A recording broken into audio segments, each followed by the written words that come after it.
Sosivio is an autonomous cloud native platform. You can think about it as like next generation observability built specifically for cloud native environments. That is not what the topic is today, though. We have started these virtual office hours really to have a conversation with the community about Kubernetes.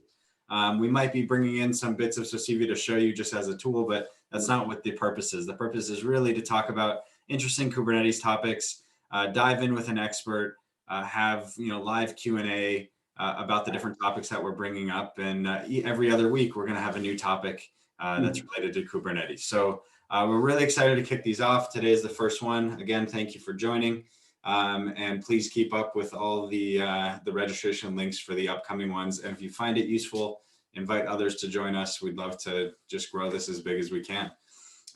We're going to be recording this and uploading it to our YouTube channel. And so again, if you found it useful and think anyone can benefit, feel free to share the link in our YouTube channel, and we'll be sending that out after. And you can come back and get the information that we shared today. So today's topic is Kubernetes requests and limits. We broke it down into several different chunks, and I'll just go over some quick ground rules here. So we set it up as a webinar. As you can see, there's a question and answer that you can click into and type any questions. So please type your questions in there and we'll get to them. We're going to do a 5-minute chunk at a time, and then some questions, and then the next topic, questions, and get through all of our topics. And then we're going to save at the end some time to do some more question and answer for anything that wasn't touched on during the session. So don't worry if we don't get to your question in that 5-minute chunk. We'll save it for the end and get to it at the end. And if you have any question or if you need something in the middle of the presentation, there's a raise hand button there on the bottom, so feel free to use that as well. And yeah, we're really excited to have you guys here. Real quick, I want to introduce you to the man of the hour, Liran Cohen. I'm going to be passing it off to him in a second, but I wanted to give a quick introduction. Liran is the CTO and co-founder of Sosivio. Prior to Sosivio, he was the principal Kubernetes architect for Red Hat Europe. He was the guy flying around the world, fixing everyone's Kubernetes issues as they came up. Some of the largest banks of the world, governments, militaries, insurance companies. He's an expert in, and he's gonna start blushing here, but networking, IT, security, development, Kubernetes. He's really touched it all. And odds are, if you've had an issue in your Kubernetes environment, he's seen it, he's dealt with it 100 times over. So really one of the foremost experts in cloud native, in Kubernetes. We're lucky to have him, and happy to be sharing him today with all of you for a wonderful discussion on Kubernetes requests and limits. So with that, Liran, I'll pass it off to you. I'm going to get rid of my video because they're here to look at you, not me. And again, guys, don't be shy about asking questions in the chat here. Thank you, Adam, for the kind words. Yeah, so today is going to be about requests and limits in Kubernetes. Anyone who worked on Kubernetes saw this resources section that you could put in the YAML of pods, containers and pods. Basically, most people just either guess or do some kind of an estimation, just putting some values there and see how the application works or behaves. And most of the time, they even increase it very, very high without even understanding the impact it has on the clusters, their application, and other applications running on the same nodes. So I'm not going to do a section about how to configure, because you can go to the Kubernetes documentation and really read about it yourself.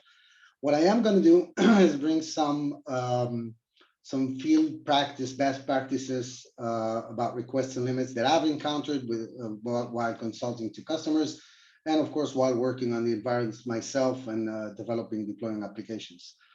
So basically, these two things are very, very different in Kubernetes. They are approached differently and actually considered differently. The request is basically a value for CPU, memory, ephemeral storage, and huge pages that you can actually give Kubernetes information about your pod's consumption or expected consumption. What that does is basically it's telling Kubernetes what will your pod require in order to operate. Now, that does not mean an idle state. It means that when it works, this is the amount of resources it is going to consume. Kubernetes takes that value and looks at the nodes it has and how many resources it has available, and then decides where to put the pod.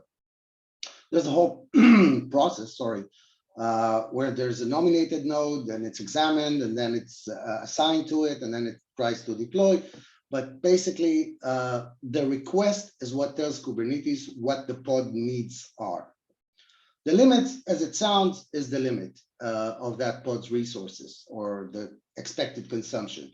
For example, if I had a pod that consumes 2 cores, normal operation, I don't want it to die or to throttle in the case of CPU if it goes up to 2.5 cores. So I'm going to give it a limit of 2.5 cores, knowing that it consumes 2 cores normally. And if there's a spike or there's overconsumption until another pod is instantiated to reduce the load, then it can spike up to 2.5 cores. And that really gives me a little bit of room for the pod not to work slower or throttle, or in the case of memory, if you exceed the limit, then your pod gets evicted.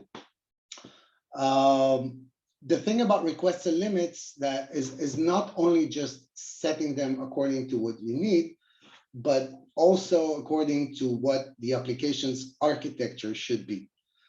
And what does that mean? When you plan an application, you actually know how much work it's going to do, or you can expect how much work it's going to do.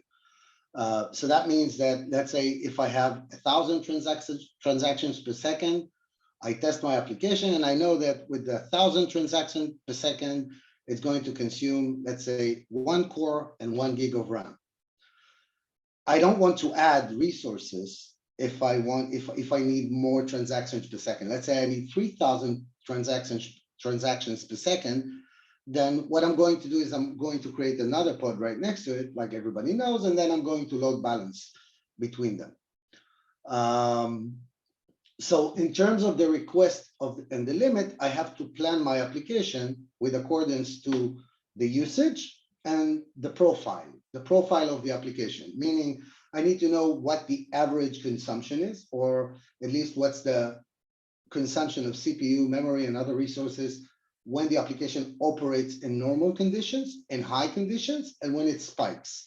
And that's the limit, the spike. Resources can be configured into the YAML of each and every pod. Basically, resource limits and requests are configured per container. We refer to them sometimes for a pod, but that's aggregated resources. Basically, the limits actually create limits for the C groups, for the control group.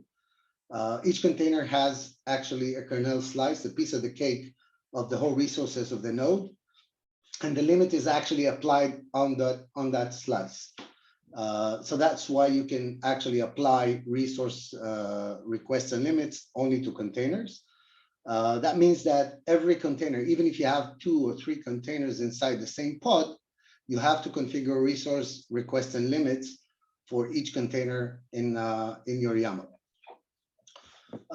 The main resources that we use normally are CPU and memory, RAM. We can do also hugepages. If anybody knows what uses or knows what hugepages are, then you can actually consume how many hugepages can an application work with. We can also limit or put a request for ephemeral storage, which is actually storage inside the container itself, meaning I don't want someone running a container to write log files, for example, in the container file system. And even if they do, I don't want that to fill my container store. So what I will do, I can put a request and the limit also for the ephemeral storage of each container that I'm running on the Kubernetes cluster. The requests and limits can be put in several different representations. You can put by megabytes, by gigabytes, et cetera, and you can you can put binary notation, and you can put actual megabytes and kilobytes, megabytes, etc. The request, as I said before, really affects. But by the way, another thing that is very, very important, of course, I feel obligated to say it, but I think it goes without saying, the limit has to be higher than the request. Otherwise, you will not be able to apply the YAML to actually deploy the application. It will not give you the option to do it. There's also a possibility to put in the new Kubernetes versions. There's also a possibility to create extended resources. What that means is basically, let's say you have a node with a dongle on it, right? And you have like 4 dongles or 4 GPU cards on a single node. So what you can do is you can limit the amount of GPU or dongles or whatever extended resource you want to limit. You need to create an extended resource first and actually point Kubernetes to that resource before you can actually limit or even put a request for it. First of all, I think let's pause for a second. Do we have any questions? Anyone wants to? We do have a question here. What is a good tool or process to profile resource utilization in Kubernetes? That takes me. I'm going to show you, for lack of other tools that I know, I'm going to show you one of the pages in the Sosivio dashboard while we do some hands-on in a couple of minutes. And I'll actually show you our application profiling module that can actually gives you that information that I spoke about, the average and the maximum of what the pod actually consumes when it runs. So let's talk about a little bit about limits.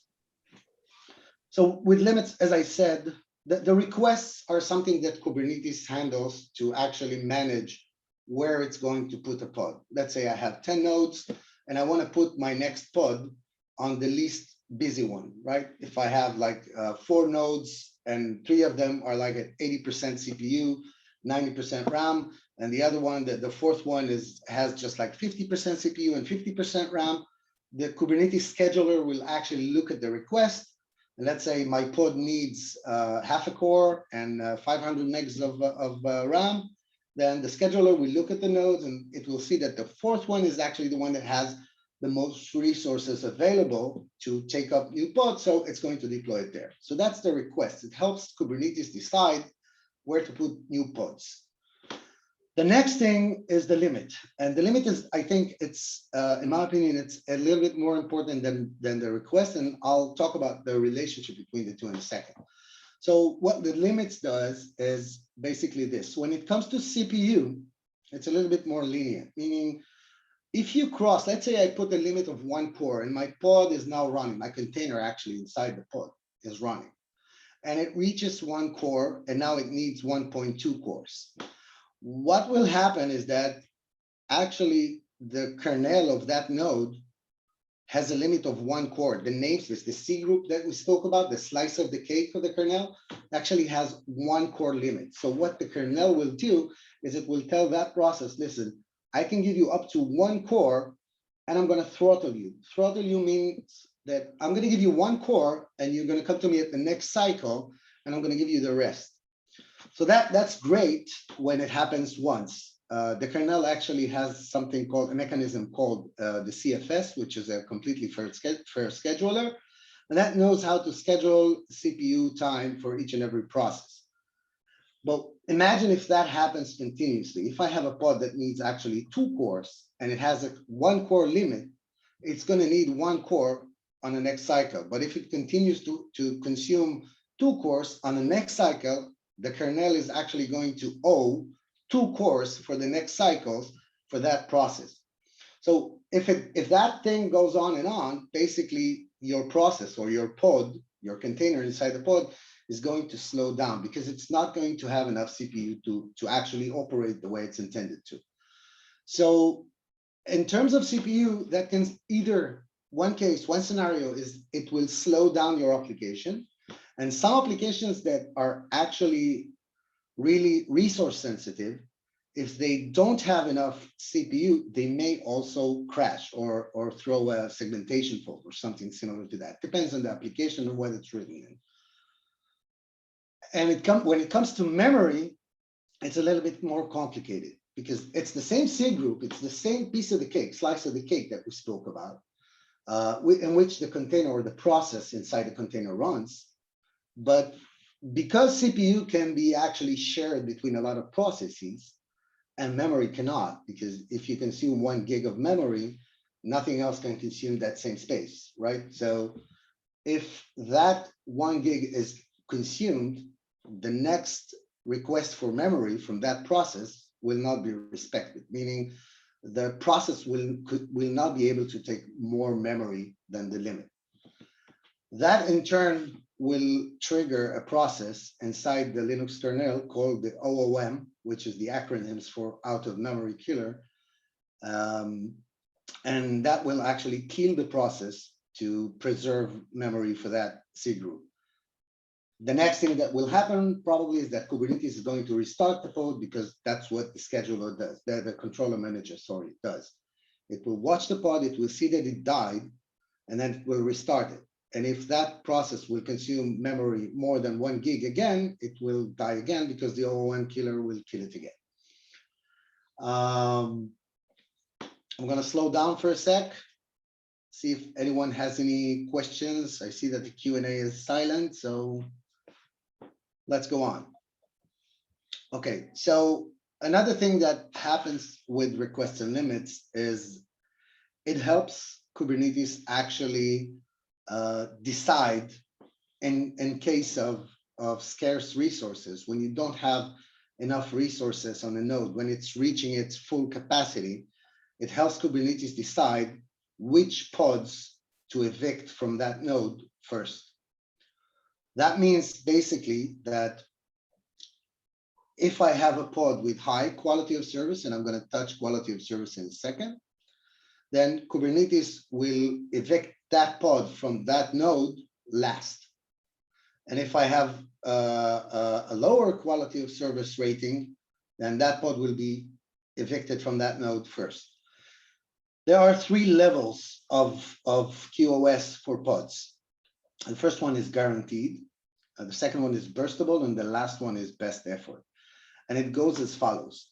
In order to make a pod guaranteed, and I'm talking about only the eviction process, meaning that if the node reaches really high memory, that's memory or disk, then Kubernetes will actually try to remove pods from that node in order to free up resources so the node can operate and take up normal operation. Guaranteed, in order to make a pod guaranteed, I need to make the request and the limit of both the CPU and memory equal. Meaning if I request 2 cores, then the limit of that pod will also be 2 cores. And the memory is the same. If I request 1 gigabyte of RAM, then the limit has to be also 1 gigabyte of RAM. That kind of pod will be evicted last by the Kubernetes eviction manager. The second one is burstable. That actually is most of the pods that are configured correctly. But then again, there are levels between them. That means that, let's say I have a pod that has a request of 1 core and a limit of 2 cores. So that means that this pod is now burstable. It gets 1 core, and if there's enough resources on that node, meaning if there's another core free, then it's going to give you another core. That's called burstable. That's the second level of QoS. Those kind of pods will be evicted second. I mean, first of all, the guaranteed pods will be put aside. They're not going to be evicted first. But if those one are excluded, then the next one are going to be the best effort. And in best effort, the gap between the request and the limit is actually, it actually states the QoS level of that pod. Meaning if I have a request of 1 core and a limit of 2 cores on a certain pod, and I have a request of 1.5 cores and a limit of 2 cores on another pod, the one with the smaller gap between the request and the limit is going to have the higher quality of service. The last quality of service is called best effort, and those are pods that have no request and no limit configured for them. Basically, the resources is just two curly parentheses, and that's it. So these pods are, in my opinion, from what I've seen on the field, very dangerous because actually they have no limit. They can consume all the resources in that node. If they decide to do it, or if some memory leak happens, or if some process goes wild. And that's why it's very important, first of all, on a different note, to first of all, configure requests and limits for each and every pod running on the environment. But that's the quality of service order that we have. Let me just close the window for a second.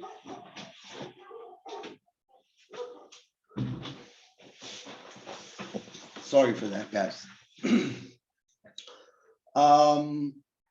Any questions up until now?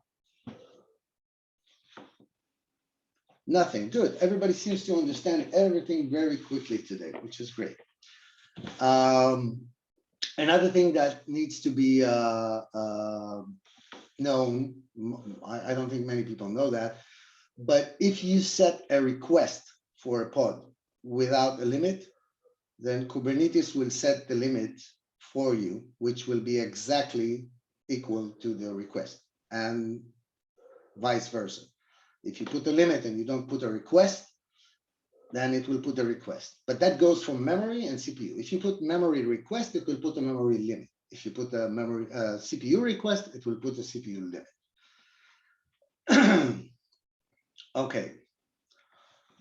So what happens when I come to an environment that I have developers and none of them is actually configuring requests and limits? Either because they don't know, or maybe they don't want to, or maybe they don't care enough. Because you write code, you don't always necessarily consider how it's going to run on the server. You make sure it runs, and then it's someone else's job. That's why Kubernetes created limit ranges. And limit ranges is something, actually, it's very cool. You can configure a lot of specifics into a specific namespace regarding requests and limits. You can configure the maximum requested limit that someone deploying an application can set. Meaning, let's say I have 200 developers, and each and every one of them creates a deployment. And now some of them just decide, like I've seen actually in real life, to put a request of 6 cores, because it's easy, I have 6 cores request and a limit of 6 cores or 7 cores.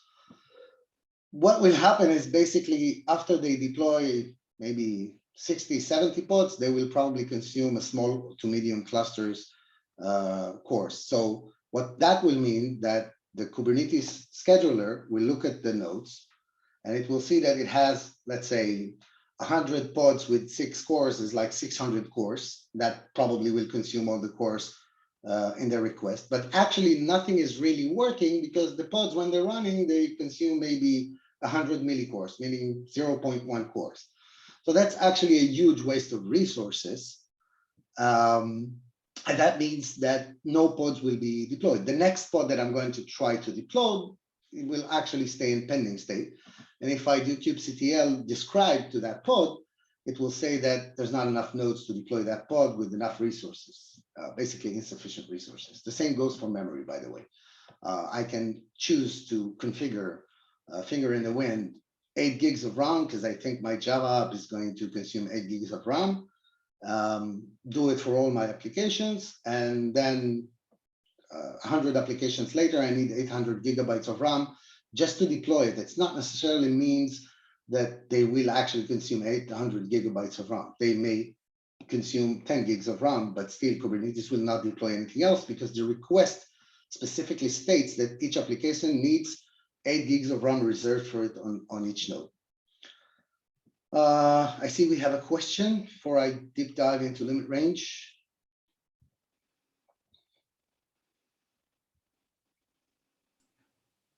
Oh, Liran, I'll read it out for you. How does the request limits affect a drain of node? Does it affect the order in which the pods will be evicted? actually, the drain of nodes is, first of all, I don't think you would care, because if you drain a node, you actually kill all the pods on it.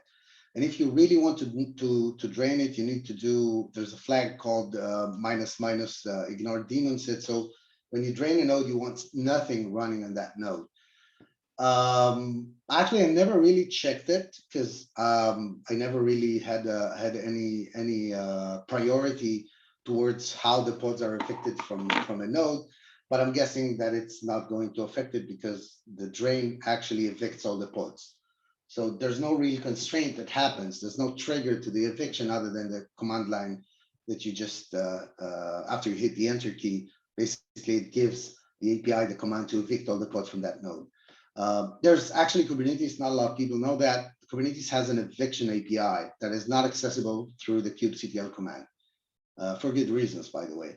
But that's what actually the scheduler does when it wants to evict a pod. It tells Kubernetes to actually remove the pods from that node. It first puts the node into the scheduling mode, meaning so that no new pods will be scheduled on it. But to the question itself, I don't really, I never tested it, but I don't think it affects the order in which they are evicted. So back to, oh, we have another one. Adam, you want to read it for us? Yep, sorry, I was muted. Liran, can you please explain about the project resource quota? Yeah, so that's another topic. We're going to talk about quotas, but it's not relevant. I mean, it is relevant, but it's not directly connected to resources and limits. It's more of well, let's touch a little bit what's the difference between quotas and limit ranges, which is what I mean, I'll explain limit ranges afterwards, but quotas is actually you can tell Kubernetes not to consume more than X amount of cores or X amount of RAM for a specific namespace or a specific user, et cetera, et cetera. That's very, I mean, that's an administrative task. That's when you have a big team and you want to not have one team consuming all the resources from everyone else. This session today is actually to make the applications work seamlessly or better on Kubernetes rather than just administering who consumes what. I promise we will do a session about resource quotas on Kubernetes. There's a lot to talk about there, but that's an administrative topic rather than an operational one, which I think is much more critical when you deploy. Especially it's critical also for production environment, where quotas is a little bit, you know, users usually do not deploy to production environments. But I do promise we'll do a session about it.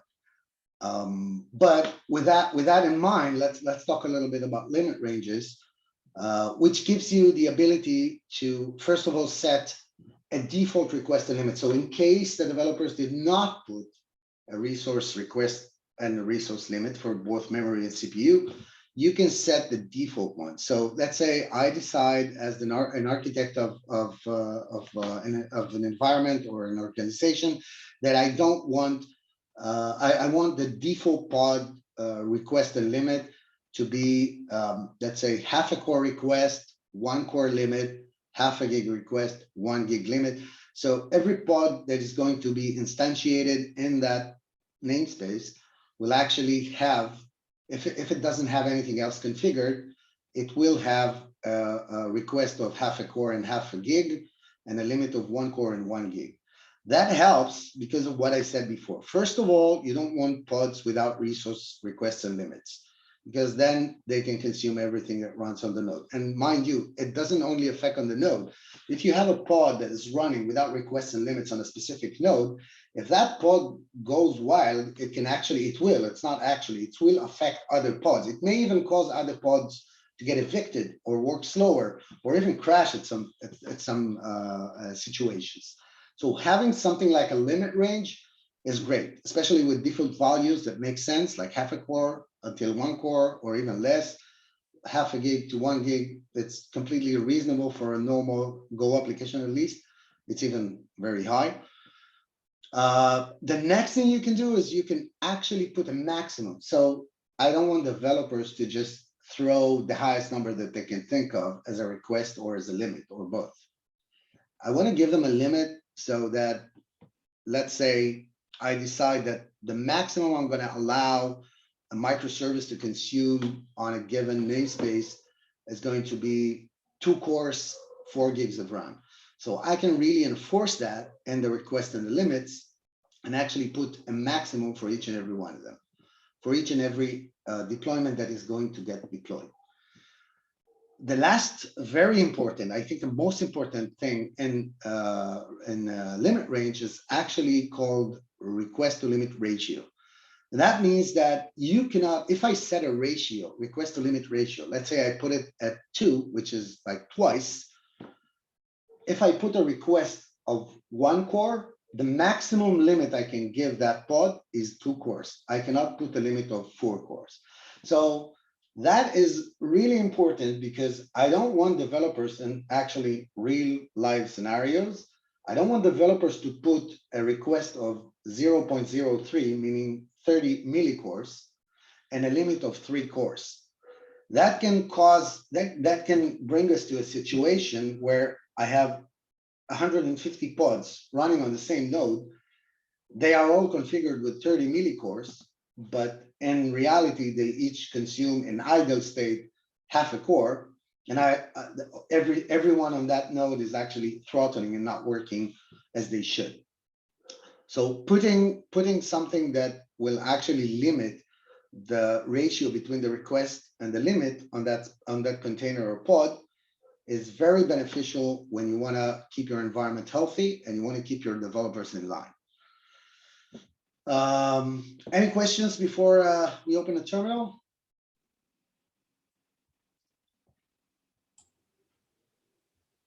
I think you're good to go there. Dive in.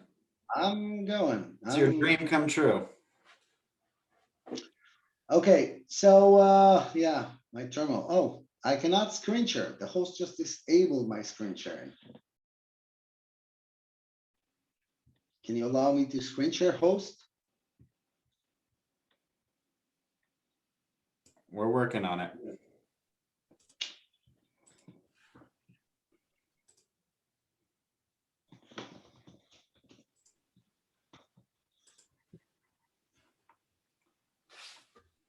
We'll get this settled in 1 second. So if you have another 2-minute topic, dive into it.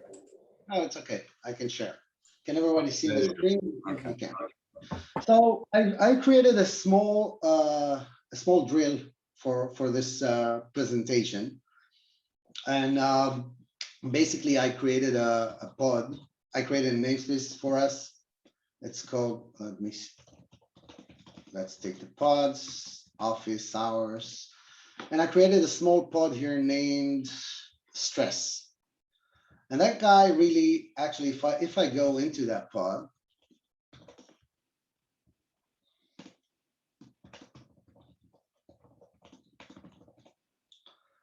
and that pod actually runs a small Python application that I wrote, and it consumes about 200 megs of RAM.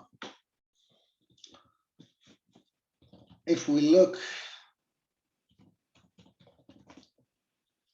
just a second, if we look at the deployment of this pod, we'll see that I give it the limit of 500 megs and a request of 500 megs. So it's working perfectly right now. And that's why it's still running. Let's just look at it. Awesome. So we have this pod, the stress pod, it's running great. And really it's not, there's nothing disturbing it from running. It consumes its 200 megs of RAM, as we've seen. Let's see what happens. Just a second, when I reduce the limit.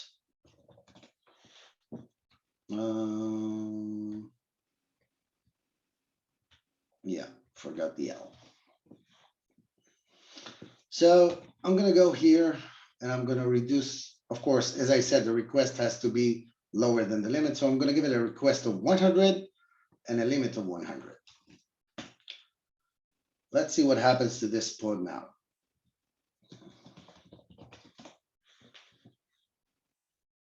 So it's getting created. It's going to take it. Okay, so it's created now.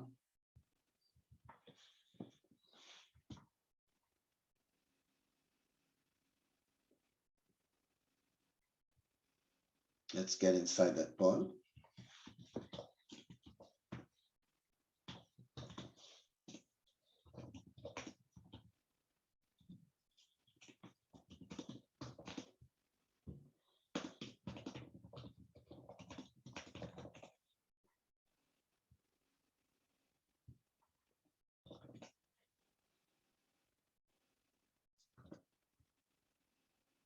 Oh,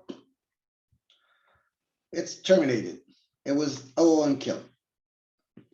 So what actually happened now is that my process, the process that I wrote that is running inside this container, actually consumes 200 megabytes of RAM, but I gave it a limit of only 100 megabytes of RAM. So what actually happened is that it exceeded the limit that I gave it. And the OON killer woke up and just killed it once it consumed more memory than I gave it. And then you can see that it's also restarted, right? Because Kubernetes immediately restarted it. It identified that it died, and now it's killed again because it's consuming memory slowly, exceeds the 100 megabyte limits that I just set, and it's dead. And if we want to see it in a more precise manner, let's see.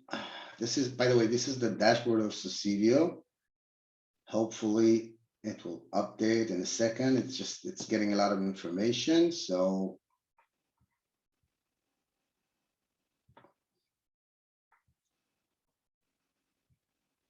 it should start now.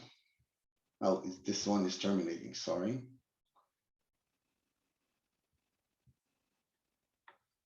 So we can see that it's getting close. The red line is the limit. It's getting close to the limit. And in a second, it's going to cross the limit or reach very close. And there, it was so fast that it didn't even reach. The next jump from 981 megs to 100 megs was so quick. And then the process was killed. This container will now be restarted. You see, crash loop back off. And now it's going to consume again another 100 megabytes of RAM. So that's what happens when you actually put a limit and your process exceeds that limit. If I put back the limit, let's say to 250 megabytes,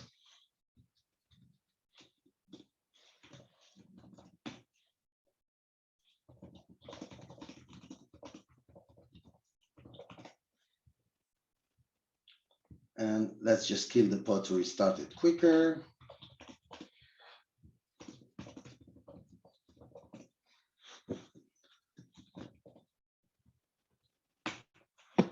And it should be running now. And if we look at, oh, sorry, I went to the terminated one again. We'll look at this one.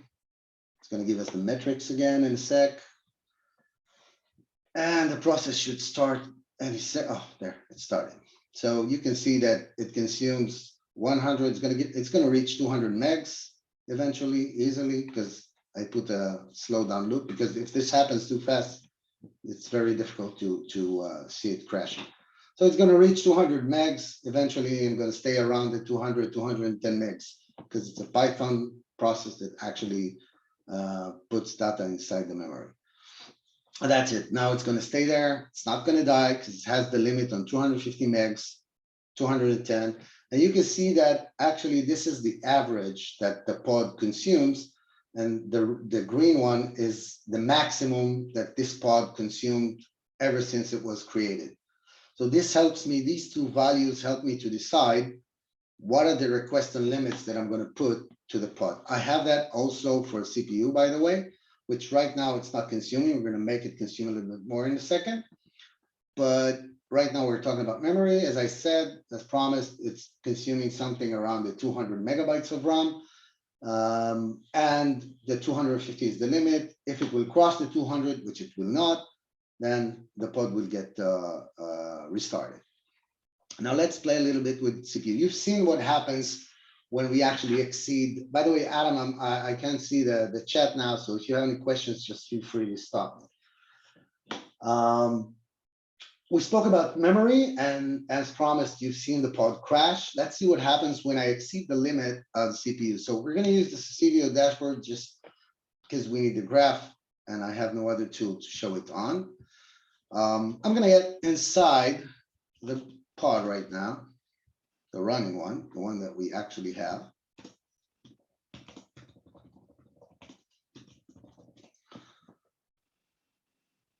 And a sec. So now we're inside the pod, and there's a little application called Stress Next Generation. I'm gonna run it on CPU. Let's say I wanna take 3 cores, and I'm gonna tell it to do it aggressively.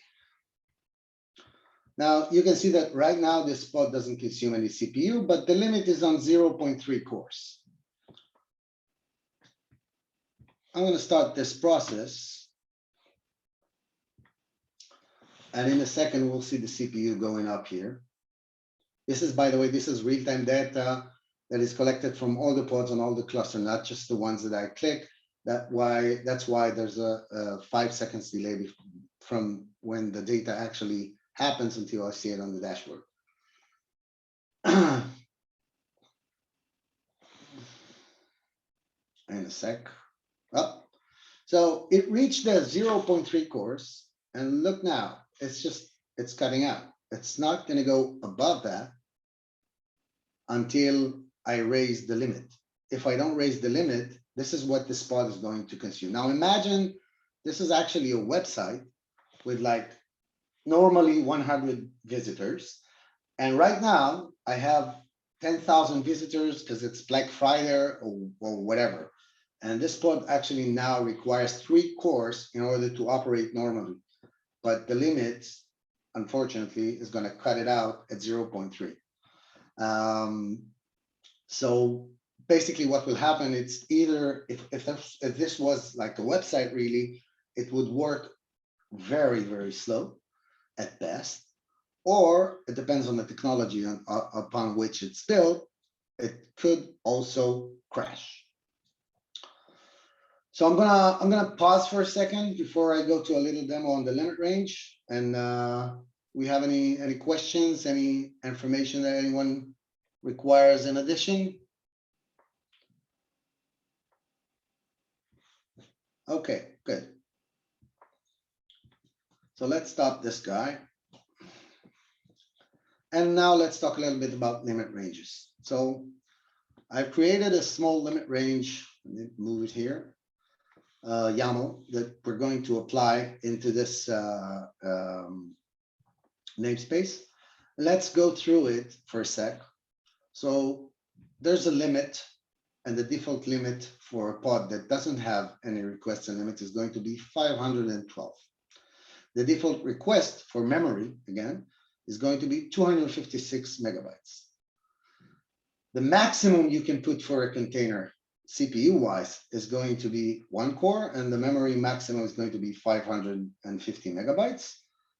And this, as I said, the most important ratio in my eyes, the memory request to limit ratio, meaning you cannot put more than 2 gigs of limit if you put 1 gig of request, and you cannot put more than 1.3 cores if you put a request of 1 core. So let's see what happens if we apply this. So I just applied the limit range, the YAML that you just saw. I just applied it into the office hours namespace. And I can see it here. Sorry.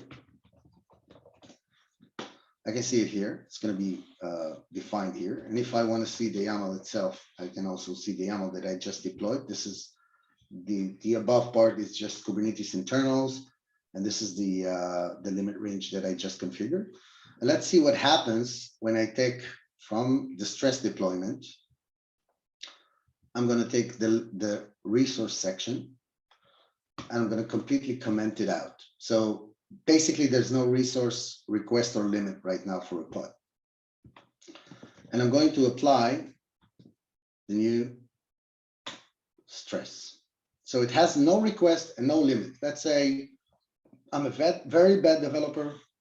I didn't want or forgot to put requests and limits for my pod. And now my pod, basically, if there wasn't a limit range, it would have no memory request and no memory limit.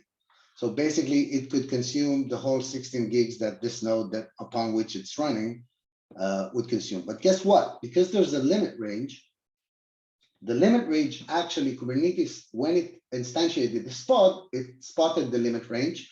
And now it put 256 megabytes automatically without even the developer knowing about it, 256 megabytes as the request, and the limit is 512 megabytes. So in case I'm a very bad developer and I create an application that's going to consume 5 gigs of RAM, right now I'm protecting the node just by putting the limit range, and this application will crash after 512 megabytes.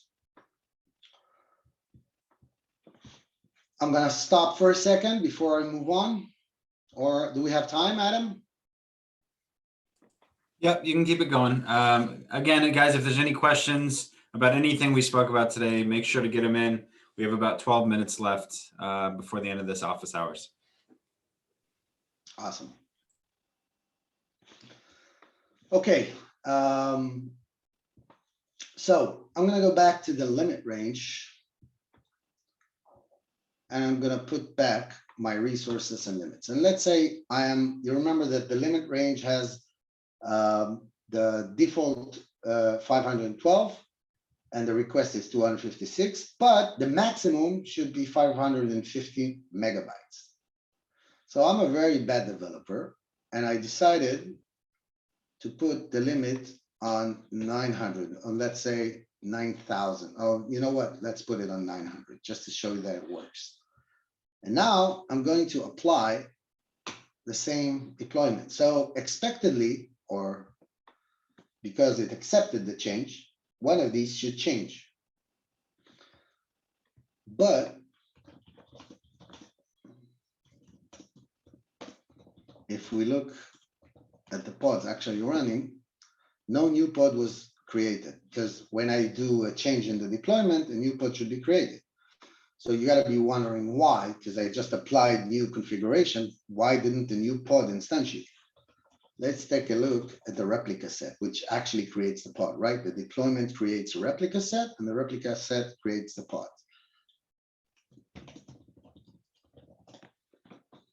So you can see that we have a new one, right? This is the one actually working. This is the replica set that created this pod that we've seen. So it has one desired, one current, and one ready, which is this one. The new one that we just created, and you can see that it was created 41 seconds ago when I hit the apply. It has one desired, but no current and no ready. Let's see why.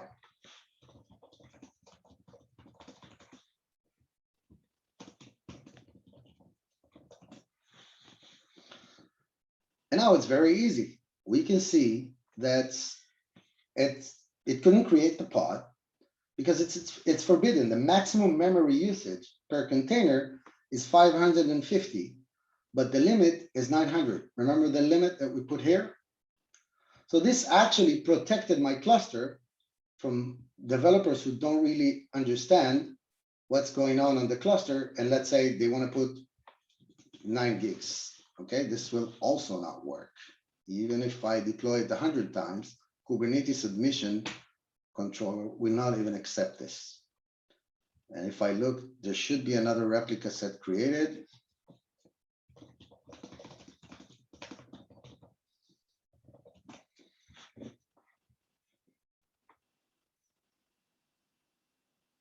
This one, you see, it was created 12 seconds ago. Let's see what that says.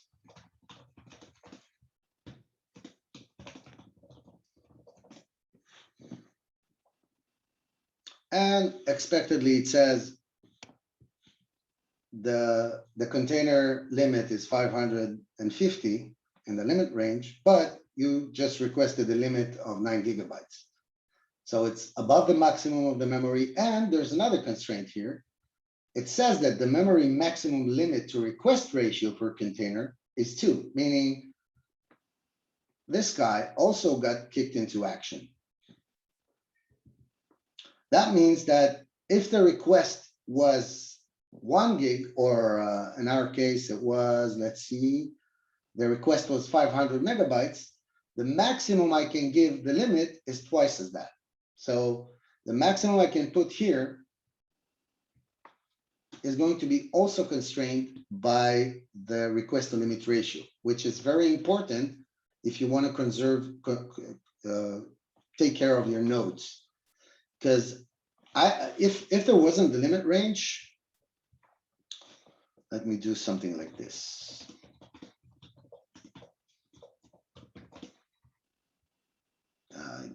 I gotta just put it in the not disturb for a second. Let's delete this limit range.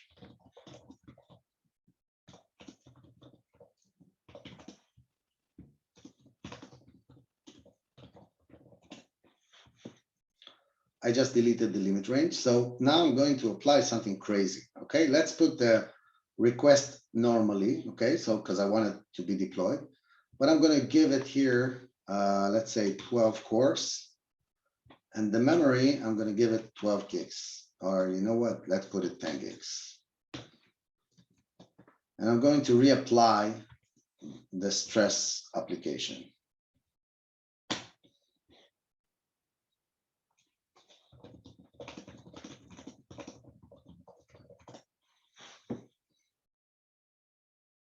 And another one just got created, another pod. It's going to be visible in a sec.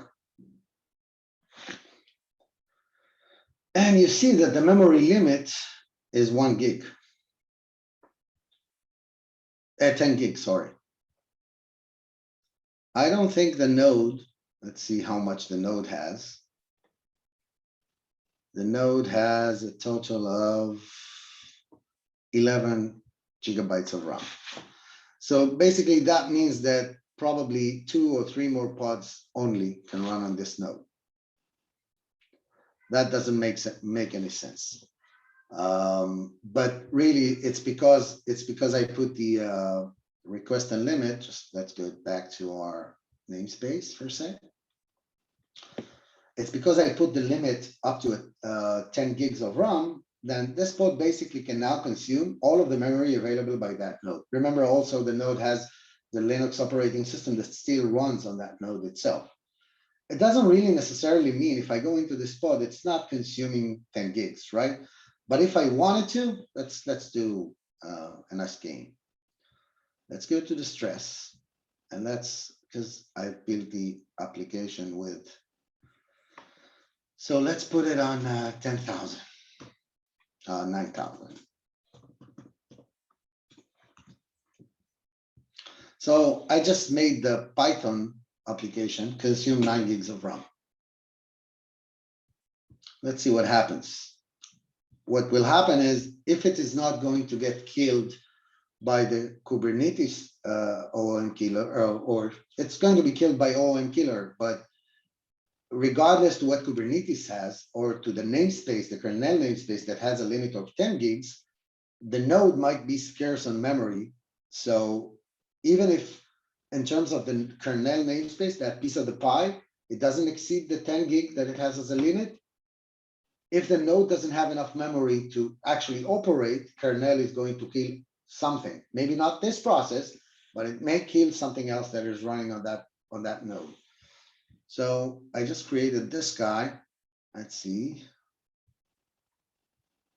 It's on 200 megs. It's going to take it a while, but eventually it's going to reach up to 10 gigs or 9 gigs that we configured it to. And it's going to consume almost all the memory that the node has. It's happening slow because there's a delay between iterations, but it's already on half gigs of RAM. Guys, any questions?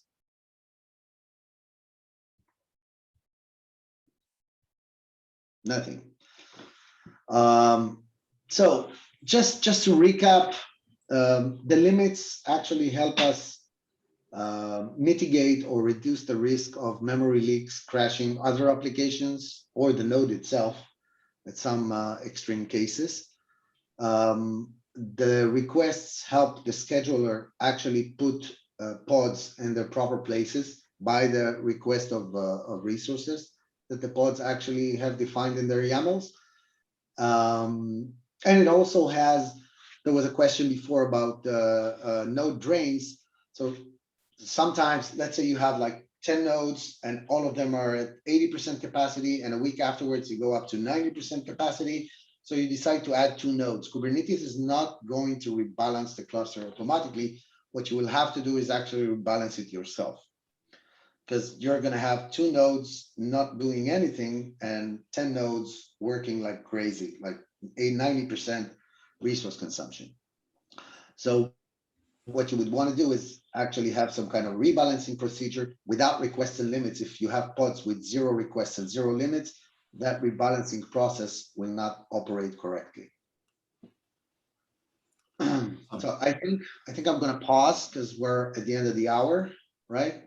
I told you I can talk for 3 hours more about requests and limits if you wanted to. We're out of time, but that was that was awesome. Thank you, Liran, and thank you all for joining us. Again, this was our very first office hours, so we were excited to have some guests on here.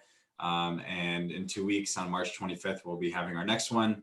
Liran, do we know the topic? Are we announcing the topic yet, or are we going to send out a? First of all, I'll be happy to hear from everyone what they're interested in. If there's other topics that they have, I have a couple of topics in mind, as you know, things that experience from the field. But if there's something specific, and we'll see that there's a lot of people wanting to know about something, even the level doesn't have to be high or low, or maybe even whatever level, we can go start scratching the surface and go deep as needed. Awesome. So we will look out for registration. We're going to be sending out on LinkedIn, Twitter, the same way you heard about this one. We'll send out notifications for the next one. Again, that's March 25th, same time. So 10 a.m. on Thursday, the 25th. Please invite others to join if you found it useful. And the last thing I want to share is, we just kind of use Sosivio as a tool. But if you're interested to learn more about, our tool, our observability platform, and kind of what it can bring to your organization, please feel free to reach out. You can find us on our website or through one of our emails, or info@sosiv.io, which is Sosivio. So please reach out. We'd love to tell you more about our tool. But again, this is meant today for just Kubernetes. We hope you found it useful, and thank you all, and have a wonderful rest of the week and weekend. Bye, everyone.